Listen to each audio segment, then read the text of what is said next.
প্রত্যেকবার যখন ফোন আসে তখন আমি এক্সাইটেড হয়ে যাই, কারণ রাজাদা আমাকে বেছে বেছে এমন চরিত্র দেয় যেটা খুব চ্যালেঞ্জিং, আমি খুব মজা পাই।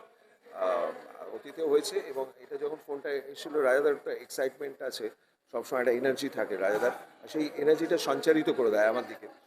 তো চলো একটা চরিত্র ভেবেছি, এইটা এবার আমি জানি যে ওই চরিত্রটা বেশ জটিল হবে এবং আমাকে খুবই পরিশ্রম করতে হবে, এসব জানি। কিন্তু রাজাদার উপর ভরসা আছে, বরাবরই ছিল। আহ, তো ফলে আমি পুরো ঝাঁপিয়ে পড়ি এবং বডি ফেলে দিই রাজাদার দিকে। এবং রুদ্র এত ভালো লিখেছে, মানে চরিত্রটা চোখের সামনে দেখতে পাচ্ছিলাম। এবং সর্বোপরি ক্যাপ্টেন রাজাদা মানে পরিচালনা করে নিয়ে গেছে আমার চরিত্রটাকে। আমার চরিত্রের নাম অশোক, এবং উল্টো দিকে কোয়াক্টার হিসেবে আমি সুব্রতদাকে পেয়েছি। মানে এরকম কোয়াক্টার পাওয়াটাও একটা সৌভাগ্য। জয়তী রয়েছে, ওর সঙ্গে কেমিস্ট্রি আমার খুব ভালো। অমৃতা রয়েছে, ভূষণ রয়েছে, শাওন রয়েছে, অনেকে রয়েছে যারা আমার পরিচিত, এবং অনেকে সঙ্গে প্রথম কাজ করলাম, যেমন ভূষণের সঙ্গে প্রথম কাজ করলাম।